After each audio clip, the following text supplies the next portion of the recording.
CBN e a Tecnologia, com Gilberto Sudré.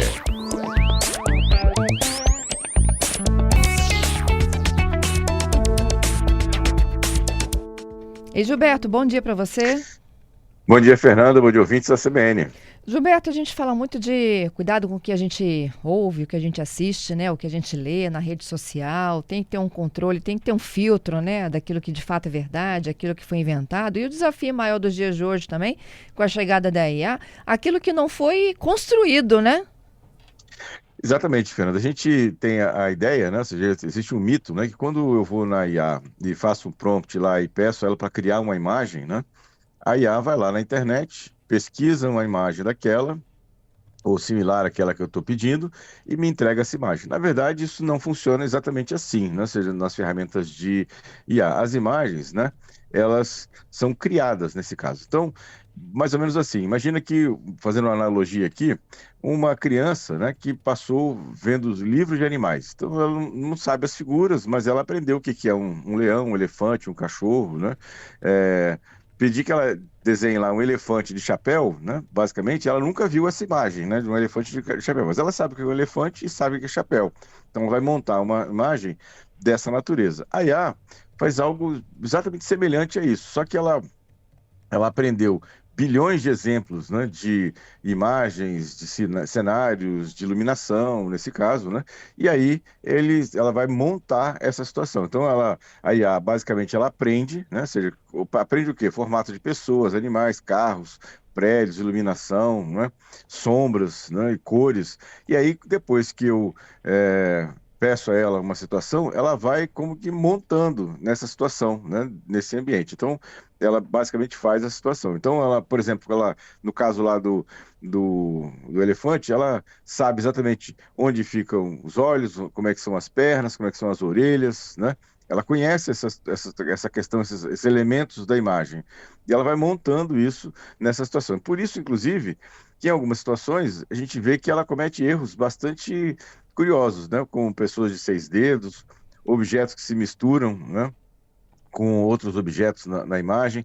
Por exemplo, coisas tipo no vídeo, né?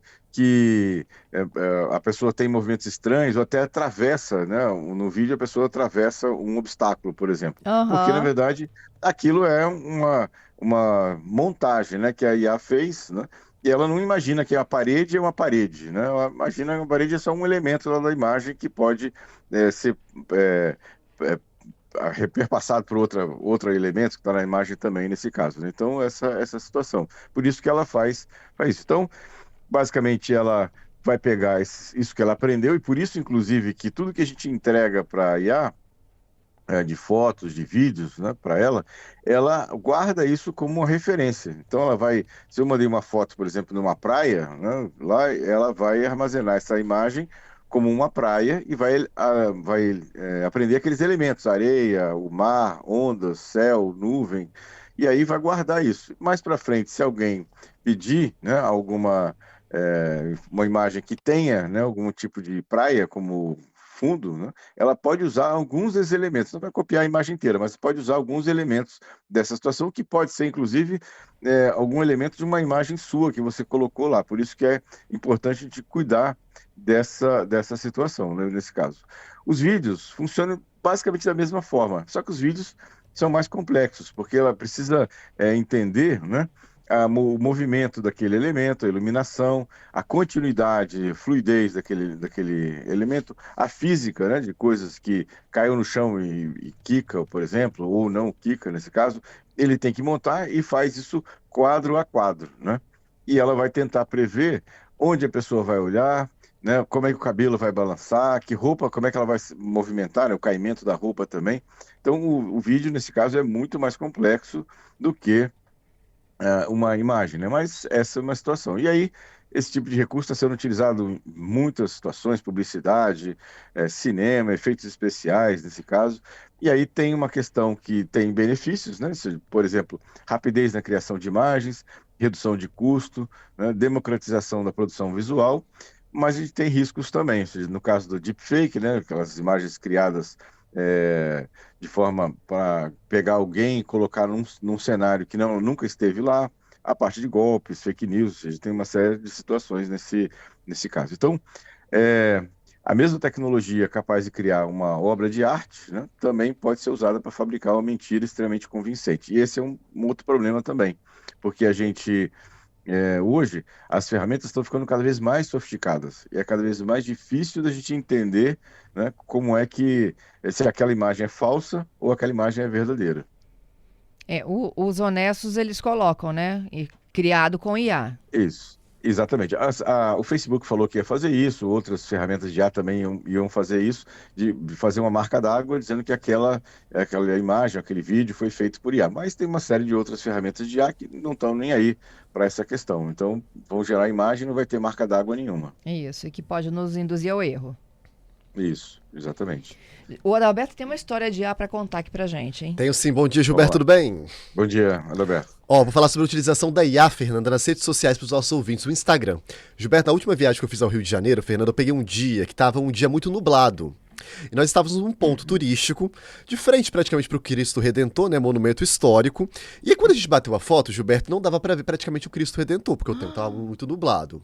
Fizemos uma experiência de dar um prompt, que a gente fala que é o comando, gente, no Instagram, para o Cristo Redentor ficar mais aparente. O que aconteceu, Fernanda? Aí postamos lá.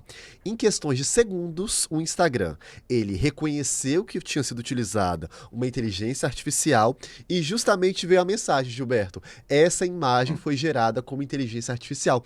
E foi uma coisa muito rápida, Gilberto. Foi o tempo assim de fazer a edição, você fazer a postagem, já veio a identificação. O que mostra realmente assim que as redes sociais estão ficando mais atentas à utilização disso. Tem um ouvinte nosso, o Manuel, que é produtor cultural lá de Vila Velha, né? Que ele, inclusive, está à frente de um movimento de produtores, né, de eventos, pedindo exatamente para que as pessoas não usem IA em coisas que são patrimônio. Ele me mandou uma foto, ele já mandou várias, né? De como era o convento da Penha completamente distorcido, Nossa Senhora com as cores completamente diferentes. E aí você perde o que é genuíno, né, Gilberto?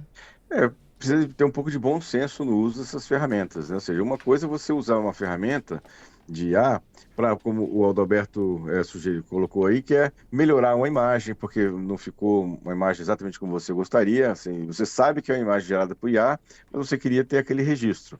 Outra coisa é você adulterar alguma característica que seja cultural ou que seja uma característica já de um elemento, né, já conhecido nesse caso. Aí tem que ter um pouco de bom senso também de usar com forma responsável essas ferramentas, né?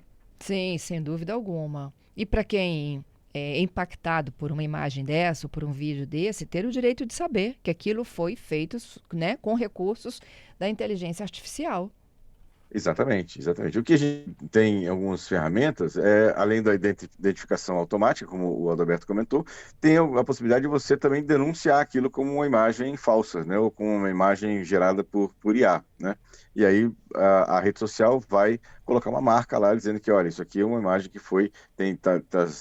estamos recebendo muitas denúncias de que essa imagem foi feita por IA, né? Então essa é uma outra opção também diferente. A gente está só lembrando, a gente está às vésperas, né, de uma eleição, né? E pode acontecer de a gente ter, infelizmente, imagens geradas dessa forma, né, para prejudicar ou para enaltecer, né, um ou outro candidato. Então é importante a gente ficar atento a isso mesmo. É isso. Vamos pro golpe? Dá tempo do golpe? Não dá? Então tá bom. Ô Gilberto, vamos fazer o seguinte. Nós vamos para o repórter CBN e a gente volta para contar do golpe da semana. Hoje é quarta-feira, toda quarta-feira Gilberto tem um golpe novo na praça e para como que a gente pode se preparar e se prevenir. Muitos desses golpes, inclusive, Gilberto, tem IA, né? Exatamente, muitos deles usam IA. O de hoje especificamente não, mas a gente já falou de vários que usam IA mesmo para poder ficar verossímil, né, aquele golpe. É isso. Dá para ir para o repórter CBN? Não? Então, Gilberto, vamos para o golpe. Ó, a equipe tá mandando ir para o golpe. Então tá. O golpe tá aí. O golpe dessa semana, Fernanda, a gente usa a impressora, né, as impressoras que a gente tem em casa, né, como um elemento inocente, né, ou que não tem nenhum tipo de risco no nosso meio. Mas, na verdade, hoje, as impressoras, elas são computadores completos, com memória, processador, inclusive discos rígidos.